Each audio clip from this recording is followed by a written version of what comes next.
हाँ, तो हम लिख रहे थे कि मटेरियल, लेबर और एक्सपेंसेस, कॉस्ट के तीन एलिमेंट होते हैं, मटेरियल, लेबर एंड एक्सपेंसेस। अच्छा, मटेरियल को फर्दर क्लासिफाई किया जाएगा इनटू टू पार्ट्स, लेबर को भी फर्दर टू पार्ट्स में क्लासिफाई करेंगे और एक्सपेंसेस को भी टू पार्ट्स में क्लासिफाई करेंगे।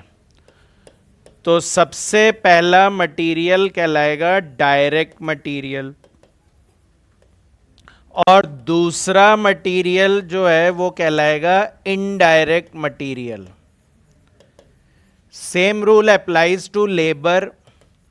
लेबर का पहला पार्ट कहलाएगा डायरेक्ट लेबर और दूसरा पार्ट कहलाएगा इनडायरेक्ट लेबर। एक्सपेंसेस में भी स्टूडेंट्स पहला पार्ट है डायरेक्ट एक्सपेंस और दूसरा पार्ट है इनडायरेक्ट एक्सपेंसेस। इनडायरेक्ट एक्सपेंसेस और ये डायरेक्ट और इनडायरेक्ट क्लासिफाई होके फिर कंबाइन भी होंगे। तो डायरेक्ट मटेरियल, डायरेक्ट लेबर और डायरेक्ट एक्सपेंस को मिला के बोलेंगे प्राइम कॉस्ट और इनडायरेक्ट मटेरियल, इनडायरेक्ट लेबर और इनडायरेक्ट एक्सपेंस, इनको मिला के बोलेंगे ओवरहेड्स। ओवरहेड्स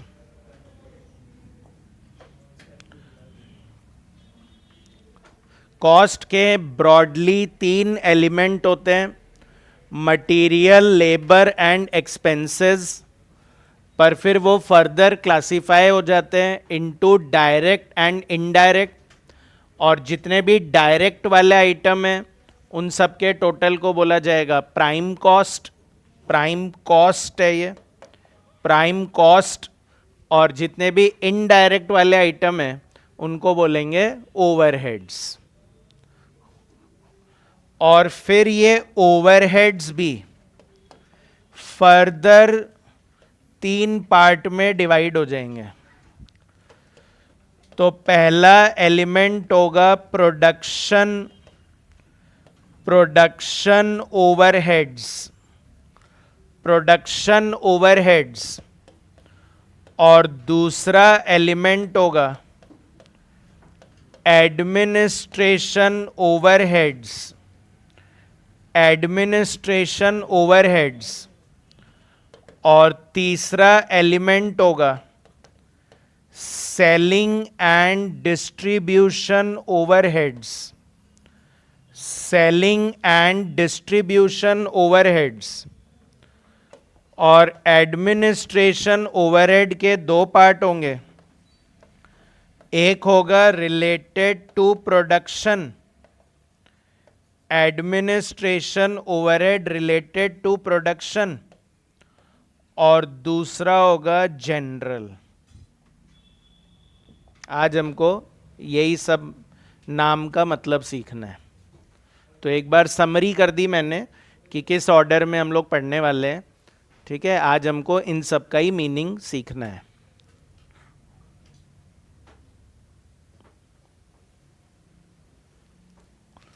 कॉस्टिंग इन्हीं नाम को यूज करके की जाती है। जैसे जब अकाउंट्स पढ़ते थे आप लोग 11th में, तो आपको सिखाया होगा कि भाई डेटर होते हैं, क्रेडिटर होते हैं, कैपिटल होता है ना, इनकम होते हैं, एक्सपेंसेस होते हैं। तो ये नाम सीखे तभी जर्नल एंट्री करनी आई। तो वैसे ही कॉस्टिंग भी अब अपने टर्म सिखाना चाह रहा है कि कॉस्टिंग करने के लिए इन इन नामों को यूज़ किया जाता है। तो आज हम बेसिक्स में यही सीखेंगे कि इनका क्या मतलब होता है। तो सिर्फ सीखेंगे नहीं, लिखते भी जाएंगे और सीखते भी जाएंगे। बना लिया सभी ने? चलिए, तो फर्स्ट पॉइंट से स्टार्ट करते हैं। देखिए, कॉस्ट का मतलब तो आप लोग को है ना, तो अब वो सिखाने की जरूरत नहीं है। अब पहला आइटम आता है इसमें मटेरियल, है ना। फर्स्ट पॉइंट लिखिए मटेरियल। जैसे मानिए कि मेरा ना मैन्युफैक्चरिंग बिजनेस है। कौन सा बिजनेस है? Manufacturing business. तो बताइए, अगर मैं मैन्युफैक्चरिंग करने के लिए इलेक्ट्रिसिटी यूज कर रहा हूं तो क्या उसे मटेरियल बोला जाएगा? हाँ, मैं मैन्युफैक्चरिंग कर रहा हूं, उसमें इलेक्ट्रिसिटी यूज कर रहा हूं, तो क्या वो मटेरियल नहीं कहलाएगा? अच्छा, मैं मैन्युफैक्चरिंग करने के लिए प्लास्टिक यूज कर रहा हूं तो क्या वो मटेरियल कहलाएगा? मतलब प्लास्टिक मटेरियल कहलाएगा और इलेक्ट्रिसिटी मटेरियल नहीं कहलाएगा। ओके। अच्छा, मैं मैन्युफैक्चरिंग करने के लिए सुपरवाइजर को यूज कर रहा हूं। सुपरवाइजर चाहिए होता है मुझे मैन्युफैक्चरिंग में ध्यान रखने के लिए, तो क्या वो मटेरियल कहलाएगा? वो मटेरियल नहीं कहलाएगा। तो आप ये डिसाइड कैसे कर रहे हो कि किस चीज को कॉमन सेंस तो लगा ही रहे हो, ये बात सही है, अभी तो कॉमन सेंस से ही बता रहे हो, पर कैसे डिसाइड कर रहे हो कि किसे मटेरियल बोलना है और किसे मटेरियल नहीं बोलना है?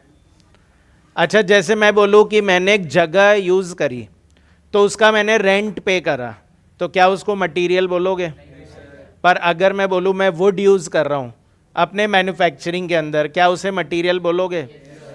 तो क्या कॉमन बात लग रही है आपको प्लास्टिक में और वुड में, जिसकी वजह से आपको लग रहा है कि वो मटेरियल है? उसका ट्रांसफॉर्मेशन हो सकता है। तो मैंने जैसे बताया था ना, आप लोग का भी तो ट्रांसफॉर्मेशन ही होगा, है ना? आप सीए फाउंडेशन से आए हो और फिर उसके बाद सीए इंटर में प्रोसेसिंग करेंगे आपकी, और फिर सीए फाइनल में आपको आगे भेज देंगे। तो क्या मैं बोलूँ आप लोग ट्रांसफॉर्म हो गए तो आप मेरे लिए मटीरियल हो? ऐसे नहीं बोल सकते ना कि ट्रांसफॉर्म हो रहा है। हाँ, नहीं हो सकता है मैं वुड जो है वो एज इट इज थोड़ा बहुत कटिंग करके दे देता हूँ बस। टेंजिबल, मैंने यही पूछा था, क्या कॉमन बात नजर आ रही है? दोनों चीजें टेंजिबल है। प्लास्टिक बोला और वुड बोला, दोनों ही टेंजिबल है। तो रॉ मटेरियल की एक खास फीचर होती है कि कभी हमको कोई क्वेश्चन में आइटम दे दे तो मैं कैसे समझूं कि ये रॉ मटेरियल है कि नहीं है? तो आपको समझना है कि क्या वो टेंजिबल है। और ये बात सही है कि उसको कन्वर्ट करके हम फिनिश गुड्स में बनाएंगे, पर वो है क्या चीज? वो एक टेंजिबल चीज है ना? तो any tangible item which is used in the manufacturing of a product is called a raw material. तो जैसे मान लो मैं बोलूं मशीनरी ऑयल यूज कर रहा हूं, मशीनरी को लुब्रिकेट करने के लिए, मशीन को अच्छा चलाने के लिए मशीनरी ऑयल यूज कर रहे हैं, तो बताओ ये मटेरियल है या लेबर है या एक्सपेंस है? नहीं, वो मटेरियल है। आप मेरी बात को नहीं पकड़ रहे हो। मैंने बोला एनी टेंजिबल आइटम, तो क्या machinery oil is a tangible item? तो वो भी मटेरियल में ही लेना है। आप अगर उसको अकाउंट्स में एक्सपेंस लेते थे, मैं उसको चेंज नहीं कर रहा, पर मैं अपने सब्जेक्ट की बात सिखा रहा हूं। मेरा ये सब्जेक्ट बोलता है कि अगर कोई भी टेंजिबल चीज यूज कर रहे हो अपने प्रोडक्शन के लिए तो उसको रॉ मटेरियल में ही लेना है। तो चाहे वो प्लास्टिक हो, चाहे वो वुड हो, चाहे वो मशीनरी का कोई लुब्रिकेंट हो, उसको भी मटेरियल में ही लेंगे। अच्छा, ऐसे ही अगर मान लो मैं प्रोडक्ट की पैकिंग कर रहा हूं, तो पैकिंग करने के लिए भी कुछ चीजें यूज कर रहा हूं, तो क्या वो एक्सपेंस में डालना है? मेरा सब्जेक्ट बोल रहा है कि उसको मटेरियल में ही लेना है। याद रखिएगा, फाइनेंशियल अकाउंटिंग अलग है, कॉस्ट अकाउंटिंग अलग है। हर चीज जैसा पढ़ के आए हो वैसे नहीं चलेगा। इसीलिए तो ये बेसिक सिखा रहे हैं कि मटेरियल का मतलब समझ लो आज। Material refers to any tangible item. तो ना एक प्रॉब्लम हो जाएगी इसमें। जैसे मैंने बोला मेरे को मैन्युफैक्चरिंग करने के लिए एक सुपरवाइजर की भी जरूरत है, तो क्या सुपरवाइजर टेंजिबल है? हाँ, तो फिर सर उसको भी मटेरियल बोलोगे क्या आप? तो क्या है ना, टेंजिबल के साथ साथ आपको नॉन लिविंग भी बोलना पड़ेगा। Any tangible and non living item which is used in the production will be treated as material. तो अब वुड बोला टेंजिबल भी है नॉन लिविंग भी है, प्लास्टिक बोला टेंजिबल भी है नॉन लिविंग भी है, अच्छा मशीनरी ऑयल बोला टेंजिबल भी है नॉन लिविंग भी है, तो उसको मटेरियल बोल सकते हैं। पर अगर आप सुपरवाइजर बोलोगे, अगर आप ह्यूमन बीइंग बोलोगे कोई भी, तो वो तो टेंजिबल एंड लिविंग हो गया ना, तो उसको मटेरियल में नहीं लेना है। कोई पूछे सर हम तो लाइव स्टॉक यूज करते हैं, क्या यूज करते हैं, है ना, हमारा ट्रांसपोर्टेशन का बिजनेस है और उसमें हम लाइव स्टॉक यूज करते हैं, जैसे कैमल यूज कर लिया, ऑक्स यूज कर लिया, तो अब बताओ क्या उसको मैं मटेरियल में ले लूं, क्योंकि वो लिविंग है, और मैंने बोला मटेरियल तो टेंजिबल एंड नॉन लिविंग होना चाहिए। अरे क्या लिखिए, फर्स्ट पॉइंट लिखिए मटेरियल, फर्स्ट पॉइंट लिखिए मटेरियल, डैश लगा के any tangible and non-living, any tangible and non-living substance, any tangible and non-living substance which is used in the business। अब सिर्फ मैन्युफैक्चरिंग नहीं बोलूंगा, क्योंकि मेरा बोला हुआ है कि मैन्युफैक्चरिंग भी बिजनेस होता है, सर्विस बिजनेस भी होता है, ट्रेडिंग बिजनेस भी होता है। तो आज मैं आपको पढ़ा रहा हूं तो मैं भी कुछ ना कुछ मटेरियल यूज कर सकता हूं, तो वो तो सर्विस बिजनेस है, तो इसलिए हम बोलेंगे which is used in the business. आ रहा है क्या, ठीक है। जैसे मान लीजिए मैं बोलूं कि मैं अपने बिजनेस में ऑयल यूज कर रहा हूं, तो ऑयल यूज कर रहा हूं तो क्या इसको मटेरियल बोलना है, ये तो हमने क्लियर कर ही लिया कि ऑयल इज अ मटेरियल। पर ना ये ऑयल दो तरह से यूज हो सकता है। एक तो होता है कि जैसे मान लीजिए मैं कोई सोप बना रहा हूं, साबुन बना रहा हूं, तो क्या साबुन के अंदर भी ऑयल डलता होगा क्या, होता है ना, कई सारे सोप्स होते हैं जिसमें ऑयल होते हैं, कुछ में थोड़ा बहुत होता है, कुछ में बहुत ज्यादा होता है। जैसे फॉर एग्जांपल पियर्स सोप सुना है आपने, तो उसको बोलते ही ये ग्लीसरीन सोप है, ये उसके अंदर ग्लीसरीन ऑयल है, सर्दियों में ज्यादा यूज होता है, जिससे आपकी बॉडी ड्राई नहीं होती है, तो वो उसमें बहुत सारा ऑयल डालते हैं भर भर के। और एक ऑयल होता है जो मैं मशीन के अंदर डालता हूं, और हो सकता है कि मशीन सोप बनाने में यूज हो रही है। तो मतलब ऑयल का दो यूज है, एक तो मेरे प्रोडक्ट में ही डल जाएगा, और एक प्रोडक्ट को बनाने वाली मशीन के अंदर डलेगा। तो क्या है, इसके यूज के अकॉर्डिंग हम मटेरियल को दो पार्ट में डिवाइड कर देते हैं।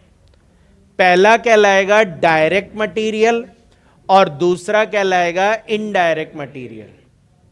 तो अगर आप सोप के अंदर ऑयल यूज कर रहे हो ना, तो हम लोग बोलेंगे डायरेक्ट मटेरियल है, पर अगर आप मशीन के अंदर यूज कर रहे हो तो हम बोलेंगे इनडायरेक्ट मटेरियल है। तो हाउ विल वी डिफरेंशिएट, कैसे पता चलेगा डायरेक्ट है या indirect? If the material forms the major part of the product, आप जो चीज बना रहे हो उसका मेजर एलिमेंट लग रहा है, उसके बिना आपका प्रोडक्ट अधूरा है, तो आप उसे डायरेक्ट मटेरियल बोलोगे। पर अगर आपको लगा कि ये मटेरियल सर ऐसे ही डाल रहे हैं, एक्स्ट्रा एडिशनल मटेरियल डाल रहे हैं, इतना ज़रूरी नहीं है, वो सिर्फ हेल्प कर रहा है प्रोडक्शन में, तो उसे आप इनडायरेक्ट मटेरियल बोलोगे। लिख लेते हैं एक बार, लिखिए, it is of two types. Material दो तरह के होते हैं, it is of two types, it is of two types. A direct material, a direct material, direct material में डैश लगा के लिखिए, it refers to those material, it refers to those material which forms the major part, it refers to those material which forms the major part of the final product, it refers to those material which forms the major part of the final product। highlight कर लीजिए word major part, जो material लगे कि बहुत ही जरूरी है, इसके बिना तो काम चल ही नहीं सकता, उसी को बोलना है डायरेक्ट मटेरियल। तो एग्जाम्पल लिखिए, एग्जाम्पल एग्जाम्पल चलो आपसे ही पूछता हूं, मैं डायरेक्ट नहीं बता रहा। जैसे आपने कभी नाम सुना है इंग्रेडिएंट्स, और आपने नाम कभी सुना है कंपोनेंट्स, क्या दोनों का सेम मीनिंग होता है या दोनों अलग है? इंग्रेडिएंट्स, कंपोनेंट्स एक ही चीज होती है, अलग अलग है? अलग है। तो बताओ फिर क्या डिफरेंस है? प्रोडक्ट को बनाने में जो रॉ मटेरियल यूज हुआ वो इंग्रेडिएंट। हाँ वही तो डिफरेंस पूछ रहा था कि क्या फर्क हुआ, दोनों ही तो प्रोडक्ट में लगे, फिर फर्क क्या हुआ? हाँ, components are separable and ingredients are not separable, मतलब not easily separable। ठीक है, आप साइंटिफिक प्रोसेस लगाओगे तो शायद अलग हो जाए, कि आप बोले इवेपोरेशन किया, डिस्टिलेशन किया, फिल्ट्रेशन किया तो उससे अलग हो गया। पर नॉर्मली अगर इजीली अलग नहीं हो सकते तो हम बोलते हैं इंग्रेडिएंट है, और अगर अलग कर सकते हैं तो हम बोलते हैं कंपोनेंट है। जैसे फोन के अंदर बैटरी, फोन के अंदर बैटरी तो क्या लगता है, कंपोनेंट या इंग्रेडिएंट? बैटरी भी तो फोन बनाने में यूज हो रहा है। अच्छा, पेन के अंदर रिफिल, कंपोनेंट। कार के अंदर टायर, कंपोनेंट।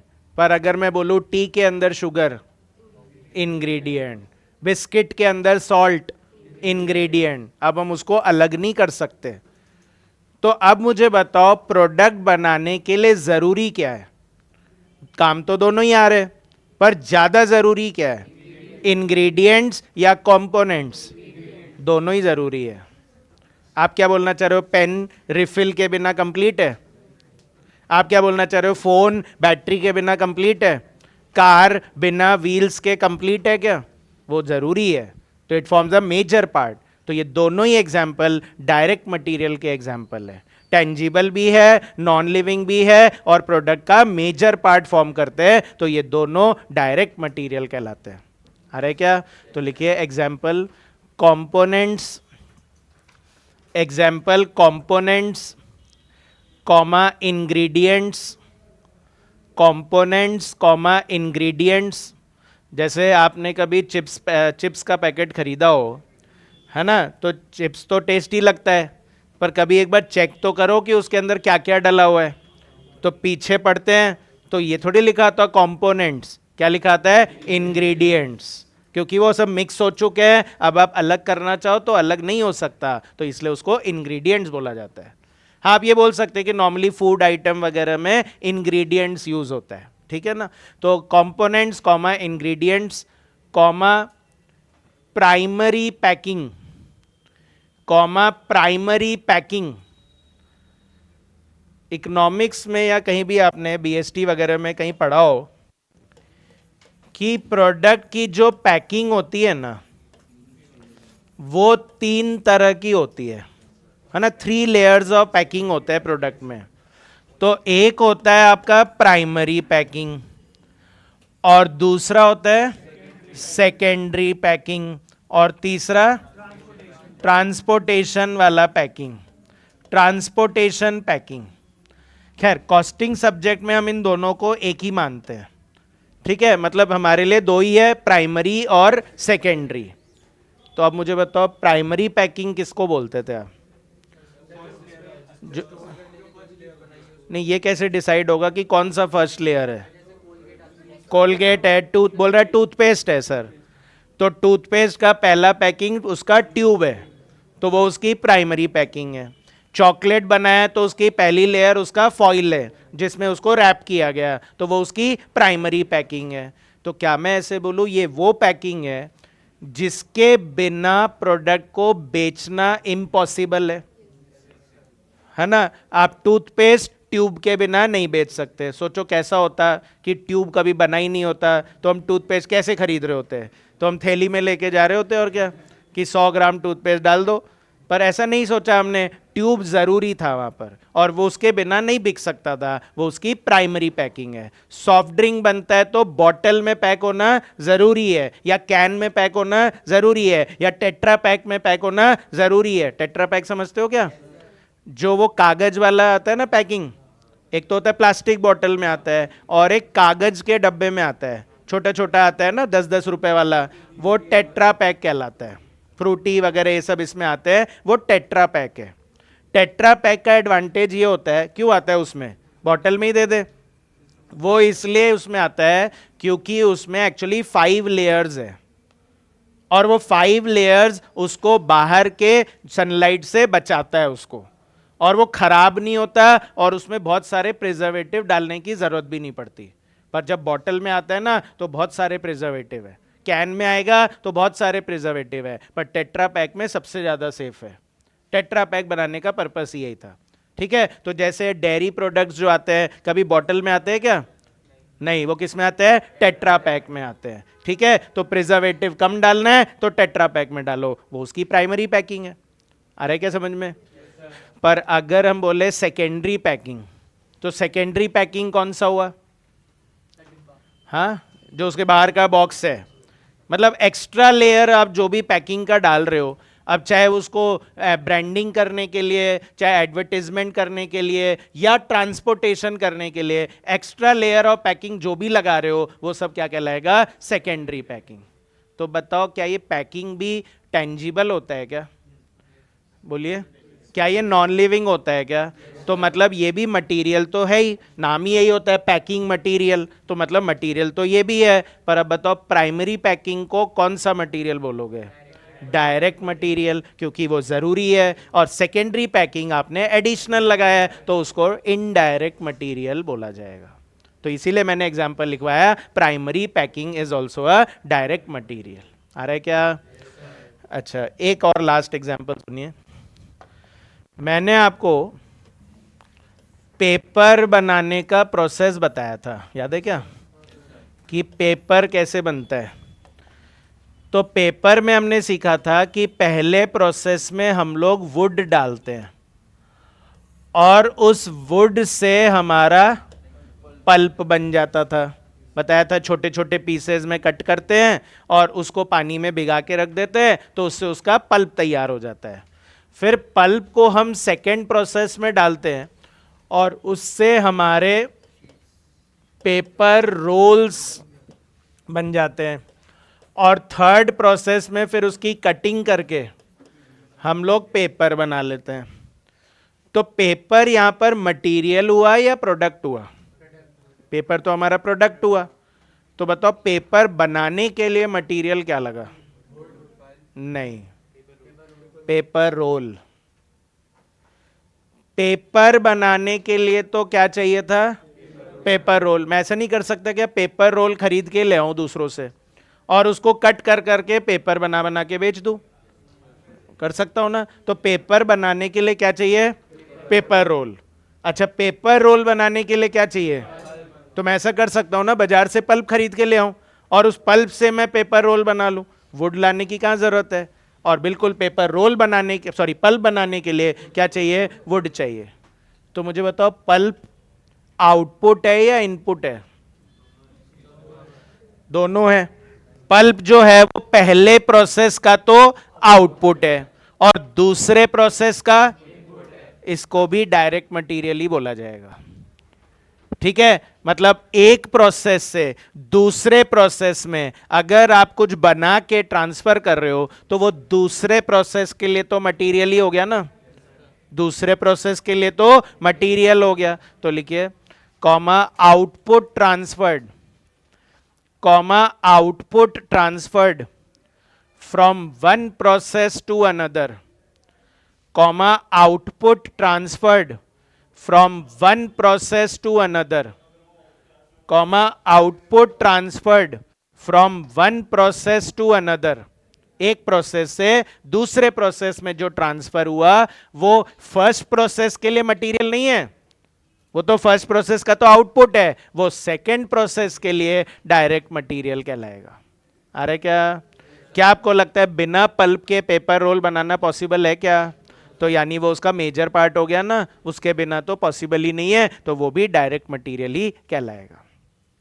अच्छा, आप लोग तो बहुत सीधे हो, जरा से भी डाउट्स नहीं पूछ रहे, पर मुझे कुछ पुराने डाउट्स याद आ रहे हैं स्टूडेंट्स के, वो मैं आपसे शेयर करता हूं। डाउट ऐसे आ जाता है कि सर हमने मान लीजिए कोई चिकन फूड बनाया, क्या बनाया, तो हमने उसमें चिकन यूज करा, था वो कोई नॉनवेज स्टूडेंट, तो ऐसे ही उसको एग्जाम्पल याद आया, तो बोला चिकन फूड बनाते हैं और उसमें चिकन यूज करते हैं, तो सर ये भी डायरेक्ट मटेरियल हुआ क्या? बोलो। हाँ, मीट मतलब कैसे? हाँ, मतलब एक्चुअली ये सही बोल रहा है कि हम क्या चिकन जिंदा बनाते हैं क्या? नहीं ना, पहले उसको मार दिया गया होगा और फिर ही उसके बाद बनाया गया होगा, तो मतलब वो मटेरियल ही है, क्योंकि मैंने बोला टेंजिबल होना चाहिए और नॉन लिविंग होना चाहिए, तो नॉन लिविंग ही तो था। ठीक है, जिसको उसने बोला एक्चुअली मीट बोलते हैं उसको, है ना, MEAT, तो मीट से बनाते हैं ना कि लाइव चिकन से बनाते हैं। आया था एक बच्चे का डाउट है ना, तो जवाब तो देना पड़ेगा। अच्छा, ऐसे ही फिर एक बार बोला है सर हम तो रोबोट यूज करते हैं। क्या यूज करते हैं? आजकल मैन्युफैक्चरिंग करने के लिए लेबर वगैरह कहाँ यूज करते हैं? हम तो रोबोट यूज करते हैं। लो सर, टेंजिबल भी हो गया और नॉन लिविंग भी हो गया, तो क्या आप उसे मटेरियल बोलोगे? क्यों? क्या? क्योंकि वो मशीन है। क्या है वो? और मैंने फर्स्ट डे बता दिया था कि machine is not a cost. हाँ, मशीन को तो कॉस्ट में लेते ही नहीं है, तो रोबोट, भले ही रोबोट अलग सा नाम लग रहा है, पर है तो मशीन ही, और मशीन है तो मशीन पे तो डेप्रिसिएशन लगा सकते हो आप, पर मशीन को कॉस्ट में नहीं ले सकते, तो इसलिए मैं उसको मटेरियल में इंक्लूड नहीं कर सकता। तो एक बार एग्जाम में ही आ गया एक्चुअली ऐसा क्वेश्चन, उन्होंने लिख दिया कि हम तो रोबोट यूज करके कर रहे हैं, तो फिर हमको ध्यान रखना है कि रोबोट की कॉस्ट को मटेरियल में इंक्लूड नहीं करना है, डेप्रिसिएशन लेंगे, और डेप्रिसिएशन मटेरियल में नहीं आएगा, फिर डेप्रिसिएशन एक्चुअली एक्सपेंसेस में जाएगा। आ रहा है क्या? समझ में आ रहा है? नेक्स्ट लिखिए बी पॉइंट लिखिए, इनडायरेक्ट मटेरियल। बी पॉइंट लिखिए, इनडायरेक्ट मटेरियल। इनडायरेक्ट मटेरियल में लिखिए, it refers to those material, it refers to those material which provide ancillary services, ANCILLLARY। Ancillary का मीनिंग होता है ANCILLLARY। It refers to those material which provide ancillary services. Ancillary का मतलब होता है support, मतलब मेजर पार्ट नहीं है, बस ऐसी एक्स्ट्रा में हेल्प करने के लिए लगा दिया। जैसे एग्जांपल दिया मशीनरी ऑयल, क्या मशीनरी ऑयल प्रोडक्ट का मेजर पार्ट है? पर मशीन में डाल देंगे तो मशीन अच्छे से चलेगी, ब्रेकडाउन वगैरह नहीं होगा, तो मतलब क्या लग रहा है, एक्स्ट्रा मटेरियल डाल दिया। अच्छा, सेकेंडरी पैकिंग है ना, पैकिंग तो हो चुकी है, फिर हमने सोचा एक एडिशनल लेयर और लगा दे, पहुंचाने में इजी होगा, तो वो हमारे एक्स्ट्रा मटेरियल हो गया, उसी को इनडायरेक्ट बोलना है। तो एग्जांपल लिखिए, हाईलाइट कर लीजिएगा, एंसिलरी सर्विसेज। अपने को क्या है कि पूरा पूरा डेफिनेशन लर्न करने की जरूरत नहीं होती है, उसका कीवर्ड याद रहना चाहिए बस, और सेंटेंस अपने आप बना लो फिर उससे, है ना। तो अगर मेजर पार्ट फॉर्म कर रहा है तो डायरेक्ट मटेरियल है, एंसिलरी सर्विसेज दे रहा है तो इनडायरेक्ट मटेरियल है। Example machinery lubricants, example machinery lubricants, machinery lubricants comma comma secondary packing, secondary packing, secondary packing comma printing and stationery, printing and stationery, secondary packing comma printing and stationery etcetera. ठीक है, machinery lubricant discussion हो गया और secondary packing discussion हो गया। एक नया item लिखा, printing and stationery. Printing stationery मतलब हो गया सीजर, सेलो टेप, ठीक है ना, पेपर की रिम, ये सब यूज कर रहे हैं। तो क्या आपको लग रहा है ये प्रोडक्शन का मेन पार्ट होगा क्या, मेजर पार्ट होगा क्या? पर यूज तो ये भी हो रहा है, टेंजिबल है, नॉन लिविंग है, तो इन सबको ही तो इनडायरेक्ट मटेरियल में डालना है। जो भी एक्स्ट्रा चीज लग रहा है इनडायरेक्ट में जाएगा, जो भी लग रहा है मेजर पार्ट था, जरूरी था, डायरेक्ट में ही जाएगा। आ रहा है क्या? तो आपके मन में आएगा कि सर ये पढ़ाई क्यों रहे हो आप, क्या हो जाएगा डायरेक्ट और इनडायरेक्ट जानने से? तो अब उस पर आते हैं। एक्चुअली हमारा चार्ट बोलता है कि जो भी डायरेक्ट वाले आइटम्स होंगे ना, उनको आगे जाके प्राइम कॉस्ट बोलना है, और जो भी इनडायरेक्ट वाले आइटम्स है ना, उनको आगे जाके ओवरहेड्स बोलना है। मतलब इनका नाम बदल जाएगा आगे जाके। तो इस वजह से पता होना चाहिए कि किसको प्राइम कॉस्ट में ले जाना है और किसको ओवरहेड्स में ले जाना है, वही सिखा रहा हूं। तो अगर प्राइमरी पैकिंग हो तो आप उसे प्राइम कॉस्ट में ले जाइए, पर अगर सेकेंडरी पैकिंग है तो ओवरहेड्स में ले जाइए, ठीक है ना? अगर आपको लग रहा है मशीनरी का ऑयल है तो आप उसे ओवरहेड्स में ले जाइए, पर अगर आपको लग रहा है प्रोडक्ट के लिए ऑयल डला है तो फिर उसको प्राइम कॉस्ट में लेके जाना है। तो खैर अभी वो आगे की बात हो गई, हमको तो अभी बोलना है डायरेक्ट है या इनडायरेक्ट है। अरे क्या पक्का क्लियर है? तो क्या इलेक्ट्रिसिटी इज अ मटीरियल? नहीं, क्योंकि वो टेंजिबल नहीं है, तो इसलिए हम उसको मटेरियल नहीं बोलेंगे। तो सोचना भी नहीं है कि वो डायरेक्ट है या इनडायरेक्ट है। नेक्स्ट लिखिए सेकंड पॉइंट। सेकंड पॉइंट है labour. Second point is labour. Material समझ में आ गया, तो अब हम लोग लेबर पढ़ेंगे। वैसे मैं आपको एक और चीज बता दूं, जैसे कि मैंने बोला था एक बार कि कॉस्टिंग में अपने टोटल 16 चैप्टर्स है ना, 16 चैप्टर है अपने कोर्स में। उस 16 चैप्टर में अलग अलग तरह की कॉस्टिंग पढ़ाएंगे आपको, जैसे जॉब कॉस्टिंग हो गया, बैच कॉस्टिंग हो गया, प्रोसेस कॉस्टिंग हो गया, कॉन्ट्रैक्ट कॉस्टिंग हो गया, सर्विस कॉस्टिंग हो गई। इसके अलावा 3 चैप्टर है, that is material, labour and overheads. तो मतलब अभी तो हम समरी में बात कर रहे हैं क्योंकि अभी हम बेसिक्स पढ़ रहे हैं, पर एक्चुअली हमको इनके ऊपर पूरा डिटेल्ड चैप्टर पढ़ना है। तो पूरे हिस्ट्री में बताएंगे आपको कि मटेरियल क्या होता था, किस तरह से उसको लाया गया, और उसके बारे में कैसे हम कॉस्ट को बचा सकते हैं। फिर ऐसे लेबर के बारे में पूरा समझाएंगे, फिर ऐसे ओवरहेड्स के बारे में समझाएंगे। तो अभी हम लोग बहुत डिटेल में नहीं जा रहे हैं ना, अभी हम सिर्फ बेसिक समझ रहे हैं कि एक बार मटेरियल का मतलब समझ में आ जाए। तो अब सेकंड लिखिए लेबर। लेबर, तो बताओ electricity is not a material but can it be a labour?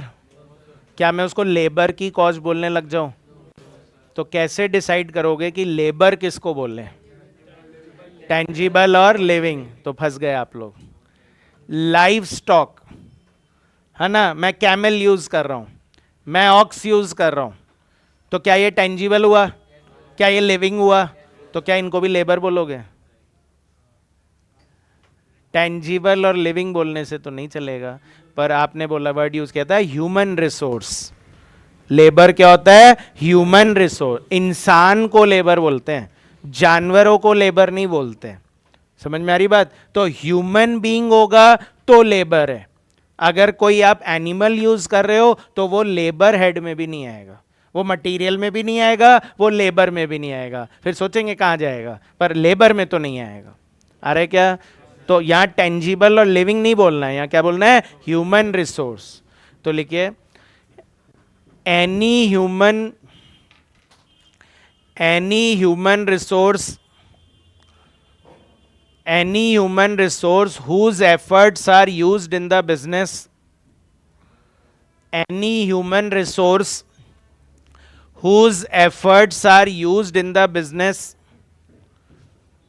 under an employment relationship, whose efforts are used in the business under an employment relationship, under an employment relationship, whose efforts are used in the business under an employment relationship।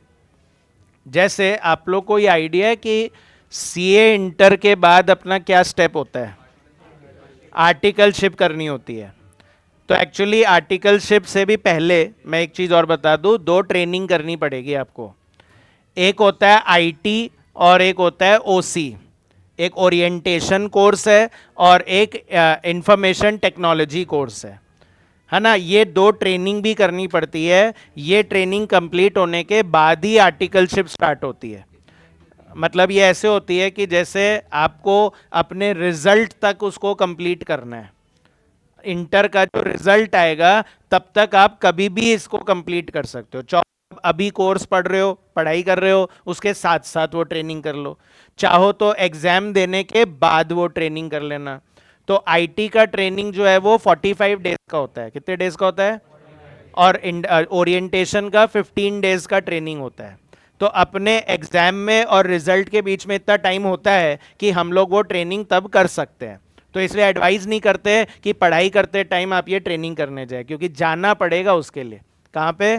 Jhalana Dungri CA institute का जो branch है वहाँ पे जाना पड़ता है और वहाँ डेली जाके अटेंडेंस लगवानी होती है और वहाँ ट्रेनिंग लेनी होती है। और ब्रेक्स भी होते हैं, तो जैसे एक सेशन हुआ, दूसरा सेशन हुआ, एक सेशन अटेंड कर लिया, दूसरे में गायब, तो उसका एब्सेंट लग जाता है। तो मतलब प्रॉपर्ली जाना होता है। 11 बजे से 5 बजे तक चलता है, तो वो अभी नहीं हो पाएगा। तो इस वजह से वो आपको एग्जाम देने के बाद स्टार्ट करना है। उसके बिना आर्टिकलशिप शुरू नहीं होगी। मतलब उसमें सर्टिफिकेट मिलते हैं, जब सर्टिफिकेट मिल जाएगा तभी ट्रेनिंग शुरू होगी। अच्छा, अब मान लो वो ट्रेनिंग शुरू हुई, आप किसके अंडर ट्रेनिंग करोगे? किसी सीए के अंडर करोगे। तो अब वो सीए आपसे काम भी करवाएगा, तो क्या आप उस सीए के लिए लेबर बन जाओगे? बोलिए, क्या आप सीए के लेबर कहलाओगे? ह्यूमन रिसोर्स एफर्ट्स दे रहे हो, उनके काम के लिए सीख रहे हो, तो क्या आप लेबर बन जाओगे क्या? हाँ, स्किल्ड लेबर। स्किल्ड लेबर तो तब बनोगे जब पूरा सीए कंप्लीट हो जाएगा। हाँ, आपको सीए लेबर नहीं बोलेगा, आपको सीए एज अ ट्रेनी बोलेगा। क्या बोलेगा? ट्रेनी है, आर्टिकल है। और आपको जो पैसे दिए जाएंगे वो सैलरी और वेजेस के नाम से थोड़ी दिए जाएंगे, वो स्टाइपेंड के नाम से दिया जाएगा। तो मैं ये बताना चाह रहा हूं कि हर ह्यूमन बीइंग भी लेबर नहीं होता। ह्यूमन बीइंग अगर लेबर होगा तो वो तब होगा जब हमारा उसके साथ एम्प्लॉयमेंट रिलेशनशिप होगा। और सीए और आपके बीच में ट्रेनर और ट्रेनी का रिलेशनशिप होगा। वो आपको सिखाने वाले हैं, आप उनसे सीखने वाले हो बस, पर आप उनके लिए नौकरी नहीं कर रहे हो। समझ रहे हो क्या? कभी गुस्सा आ गया तो बोल देंगे हम आपके यहाँ नौकरी थोड़ी कर रहे हैं, ठीक है, हम तो बस सीखने आए हैं। तो मतलब आप उसके लेबर नहीं कहलाओगे। समझ में आ रही क्या बात? पर जब आप सीए बन जाओगे, ठीक है, बनने के बाद सब सोच रहे हैं कि हम किसी अच्छी कंपनी में जाएंगे और वहाँ पर हम लोग मंथली काम करेंगे और मंथली हमारे अकाउंट में पैसे आते जाएंगे। तो वहाँ कंपनी बोलेगी कि आप हमारे लेबर हो, क्योंकि वहाँ पे आपका और कंपनी का क्या होगा? एम्प्लॉयमेंट रिलेशनशिप होगा। वहाँ थोड़ी बोलोगे हम खाली सीखने आए हैं, वहाँ तो बोलेंगे हम आपके लिए काम करने आए हैं। फॉर एग्जाम्पल, मान लो अभी अपन पढ़ रहे हैं और तो ना मान लो लाइट चली जाए, ऐसा होना नहीं चाहिए, ऐसे एग्जाम्पल है। तो मान लो लाइट चली गई, तो लाइट चली गई तो अब क्या हुआ? मैंने इंतजार किया कि लाइट आए। अच्छा, नीचे जाके पता किया तो पता चला अपनी ही गई है खाली, और सबकी तो आ रही है। तो फिर हमने इलेक्ट्रिशियन को बुलाया कि कुछ फॉल्ट वगैरह हो गया है, एक बार चेक कर लो और लाइट ठीक कर दो। मान लो वो आया भी, मैंने उसको ठीक करने के फिर 500 रुपये भी दिए। तो अब बताओ, क्या वो इलेक्ट्रिशियन मेरा लेबर है ना? ऐसे हर ह्यूमन बीइंग को लेबर नहीं बोल सकते। इन एग्जाम्पल से मैं यही समझाना चाह रहा हूं, every human being is not a labour. जो मेरे लिए काम करे, मेरे ऑर्गेनाइजेशन में एम्प्लॉय के जैसे रहे, उसी को हम क्या बोलेंगे? लेबर। एम्प्लॉय के जैसे रहना, वो सिर्फ मेरे लिए काम करेगा, वो किसी और के लिए काम नहीं करेगा, तो वो मेरा एम्प्लॉय है। पर इलेक्ट्रिशियन तो अभी मेरे यहाँ आया, क्या फिर कहीं और चला जाएगा, तो वो फिर मेरा लेबर थोड़ी कहलाएगा। आ रही क्या बात समझ में? पक्का क्लियर है क्या? तो जैसे बैंक्स में हम जाते हैं तो वहां पर बहुत सारे एम्प्लॉयज बैठे होते हैं, तो क्या वो बैंक के लिए लेबर हो गए? स्कूल में जाते हैं तो बहुत सारे टीचर्स होते हैं, तो क्या वो टीचर्स उस स्कूल के लेबर हो गए? हाँ, क्योंकि वो सब वहीं के लिए काम कर रहे हैं। अच्छा, डेली बेसिस पे भी लेबर होते हैं, ऐसा नहीं है कि हर महीने काम करेगा तो ही लेबर है। हम लोग डेली बेसिस पे भी लेबर लाते हैं कि आज मेरे लिए पूरे दिन काम करना है, फिर कल कहीं और चला जाएगा, कल मुझे ज़रूरत नहीं है तुम्हारी तो वो कल कहीं और जाएगा। तो पार्ट टाइम लेबर भी होता है, ऐसा मना नहीं कर रहा हूँ, पर ये तो नहीं होता ना कि 1 घंटे इधर, दूसरे घंटे उधर और तीसरे घंटे किसी और के पास, तो फिर वो लेबर नहीं है। आ रही क्या बात समझ में? अच्छा, पार्टनरशिप में जो पार्टनर्स होते हैं, क्या वो कंपनी के लेबर है, मतलब फर्म के लेबर है? पार्टनरशिप में जो पार्टनर्स होते हैं, क्या वो काम कर रहे हैं? ह्यूमन बीइंग है, वो कंपनी के लिए काम कर रहे हैं, तो क्या वो उसके लेबर है?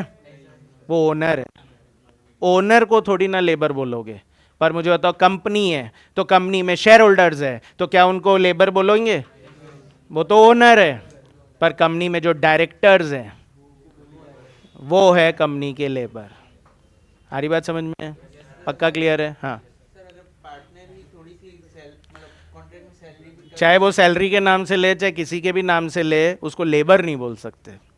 और इसीलिए उनको सैलरी वगैरह जो हम देते हैं उसको चार्ज नहीं बोलते, उसको एप्रोप्रिएशन बोला जाता है, कि प्रॉफिट बांटने का ही एक तरीका है। ठीक है, पर एक्चुअली जब हम सैलरी देते हैं तो वो एप्रोप्रिएशन नहीं, वो चार्ज होता है, क्योंकि वो तो एम्प्लॉई है। अरे क्या, तो partner is not an employ. हाँ, एक गार्डनर है, हाँ, तो वो लेबर नहीं कहलाएगा। हाँ, जैसे मान लो आप किसी कंपनी में जाके जॉब कर रहे हो, ठीक है ना, तो आप तो कंपनी के लेबर हो गए।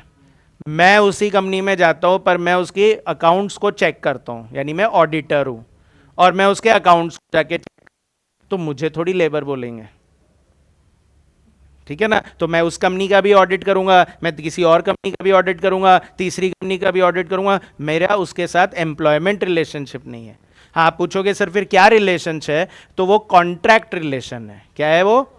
कॉन्ट्रैक्ट। कई बार सुना होगा, कुछ लेबर होता है कॉन्ट्रैक्ट पे लेबर होते हैं, कि थोड़े टाइम के लिए उनको रखा गया है, वो काम हो जाएगा फिर हटा देंगे वापस, तो वो एम्प्लॉयमेंट रिलेशनशिप नहीं है, वो कॉन्ट्रैक्चुअल लेबर है।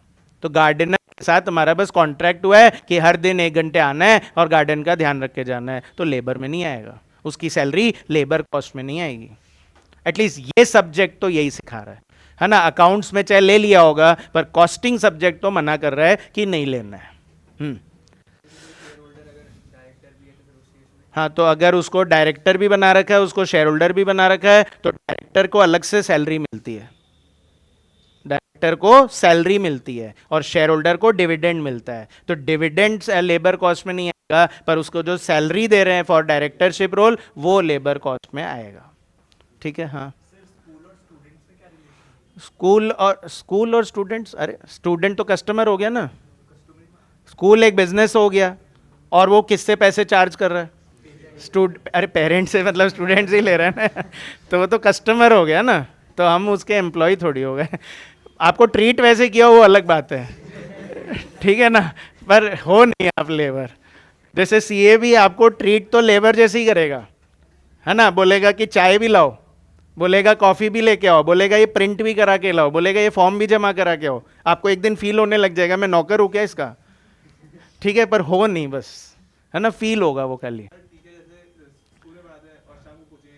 हाँ हाँ, नहीं नहीं नहीं, देखो स्कूल में जब पढ़ाया तो उसका एक ड्यूरेशन होता है ना, उस ड्यूरेशन में पढ़ाया क्या प्राइवेटली? नहीं। फिर स्कूल से फ्री हो गए, फिर उसके बाद चाहे कुछ भी करो, वो तो एक्स्ट्रा वर्क हो गया ना, तो स्कूल वाले तो उस टीचर को लेबर बोलेंगे। ठीक है, अब स्टूडेंट से वो अलग से पैसे ले रहा है, उसका स्कूल से क्या लेना देना?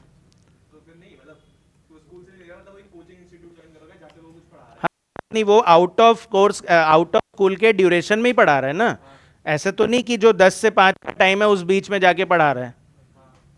बोलो, अलाउ कर रखा है क्या आपने कि ऐसे 2 घंटे इधर स्कूल में पढ़ा लेना, 2 घंटे कोचिंग इंस्टीट्यूट में पढ़ा लेना? अगर ऐसा अलाउ कर दिया तो लेबर में मत लो उसको फिर। तो स्कूल वालों ने थोड़ी अलाउ किया है, वो अपनी मर्जी से किया है ना। तो वो लेबर में नहीं आते फिर। अगर मैं मान लो सोचूं कि कॉन्सेप्ट्स में भी 1 घंटे पढ़ा लूं, फिर मैं कोई एक विद्याधर नगर में जाके इंस्टीट्यूट में पढ़ा लूं, फिर मैं एक लालकोटी जाके पढ़ा लूं, तो मुझे जो पैसे मिलेंगे फिर वो कंपनी लेबर हेड में नहीं दिखा सकती। ठीक है, उसको लेबर हेड में नहीं लेंगे, फिर वो एक्सपेंसेस में जाते हैं। हाँ, पार्ट टाइम का है कि 4 घंटे हमारे यहाँ पढ़ाना है, 4 घंटे फिर आप अपना मर्जी है जहाँ काम करो, तो 4 घंटे के लिए तो लेबर जैसे ही माना ना, तो फिर उस केस में वो लेबर कॉस्ट में जाएगा। तो part time labour, casual labour, daily labour, ये भी लेबर ही कहलाते हैं। ठीक है, पर आज बुलाऊंगा कल का पता नहीं, आज 1 घंटे आना है, कल पता नहीं आना है नहीं आना है, फिर परसों 2 घंटे के लिए फिर बुला लिया, तो फिर वो लेबर थोड़ी है ना। एक रेगुलर रिलेशनशिप होता है लेबर में, एम्प्लॉयमेंट रिलेशन उसी को बोलते हैं। प्रॉपर कॉन्ट्रैक्ट होता है एम्प्लॉयर और एम्प्लॉय के बीच में। ठीक है, अच्छा अब स्टूडेंट्स, लेबर भी ना 2 तरह के होते हैं, एक डायरेक्ट लेबर और दूसरा इनडायरेक्ट लेबर। तो डायरेक्ट लेबर किसे बोलेंगे? जो लेबर हमारे बिजनेस का मेन वर्क परफॉर्म कर रहा है उसको बोलेंगे डायरेक्ट लेबर, और एक्स्ट्रा में कोई भी लेबर लगा रखा है तो उसको बोलेंगे इनडायरेक्ट लेबर। फॉर एग्जाम्पल, जैसे मैं बोलूं कि मेरा तो मैन्युफैक्चरिंग बिजनेस है, तो उसमें फैक्ट्री में मैंने बहुत सारे वर्कर्स हायर कर रखे हैं, तो वो वर्कर्स क्या जरूरी है? वही मैन्युफैक्चरिंग कर रहे हैं, तो उनको बोलेंगे डायरेक्ट लेबर। पर अब मैं बोलूं मैंने सुपरवाइजर भी अपॉइंट कर रखा है, मैंने क्लीनर भी अपॉइंट कर रखा है, मैंने गार्ड भी अपॉइंट कर रखा है, तो क्या ये लोग प्रोडक्शन कर रहे हैं? पर ये हेल्प कर रहे हैं, इनडायरेक्टली हमें हेल्प कर रहे हैं, सपोर्ट कर रहे हैं, पर वो प्रोडक्शन तो नहीं कर रहे। सुपरवाइजर का क्या काम होता है बताओ? नहीं, सुपरवाइज करना तो होता है, पर क्या काम होता है सुपरवाइज में? हाँ, कि वर्कर्स का ध्यान रखना कि वर्कर्स जो है वो ठीक से काम कर रहे हैं नहीं कर रहे हैं। तो वो खुद तो प्रोड्यूस नहीं कर रहा ना, पर वर्कर का ध्यान रख रहा है, तो मतलब हेल्प तो कर ही रहा है प्रोडक्शन में, पर खुद प्रोडक्शन नहीं कर रहा, तो उसको इनडायरेक्ट लेबर बोला जाएगा। एक होता है फोरमैन, FOREMAN, फोरमैन भी इनडायरेक्ट लेबर होता है। कौन होता है foreman? Any idea? Foreman lowest labour,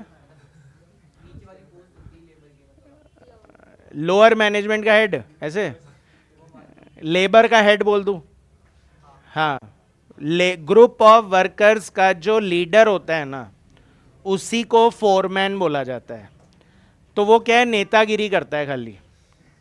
क्या करता है? नेतागिरी, मतलब वो वर्कर्स का लीडर है, तो लीडरशिप रोल प्ले करता है। तो लीडरशिप रोल क्या हुआ? वर्कर्स को कुछ भी मैनेजमेंट को बोलना है, सारे वर्कर्स थोड़ी जाएंगे, कौन जाएगा? फोरमैन जाएगा।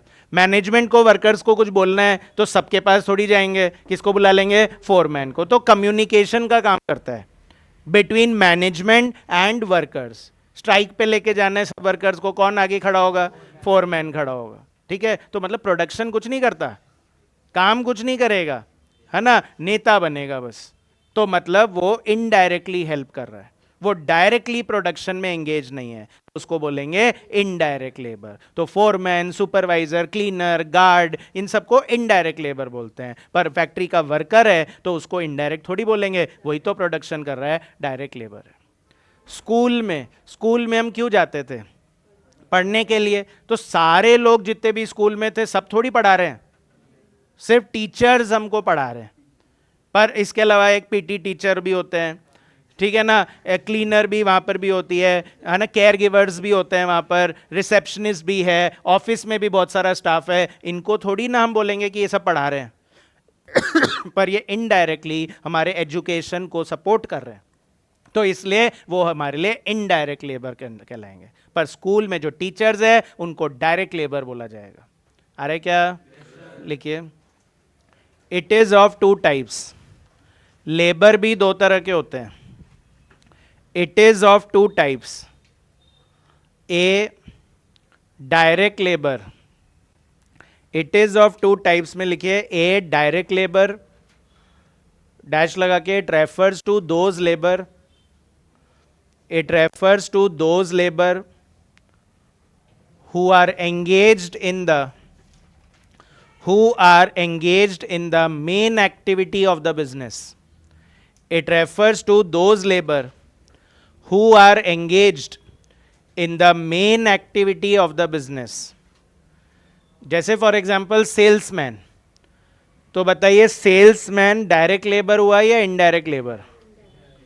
पर क्या है, ये आप मैन्युफैक्चरिंग के पॉइंट ऑफ व्यू से सोच रहे हो तो इनडायरेक्ट लग रहा है, पर अगर मैं ट्रेडिंग का बिजनेस है तो फिर तो डायरेक्ट हो गया ना। तो सब कुछ यूज पे डिपेंड करता है कि हम उस लेबर को कैसे यूज कर रहे हैं। मेन काम में यूज कर रहे हैं तो डायरेक्ट लेबर है, एडिशनल काम में यूज कर रहे हैं तो इनडायरेक्ट लेबर। एग्जाम्पल लिखिए, example factory workers, example factory workers, comma teachers in schools, comma teachers in schools, comma doctors in hospitals, comma doctors in hospitals etcetera, doctors in hospital etcetera. और B लिखिए indirect labour, B लिखिए indirect labour, B लिखिए indirect labour. It refers to those labour, it refers to those labour, it refers to those labor which provide ancillary services. It refers to those labor which provide ancillary services, which provide ancillary services. Example, example supervisor, example supervisor, comma cleaner, supervisor comma cleaner, comma supervisor cleaner, comma guard, comma manager, manager comma director, manager comma director etcetera. तो एक idea लग गया कि direct labour क्या है और indirect labour क्या है। बाकी मैंने बोला कि जब हम चैप्टर पढ़ेंगे लेबर तो हम और डिटेल में डिस्कशन कर लेंगे।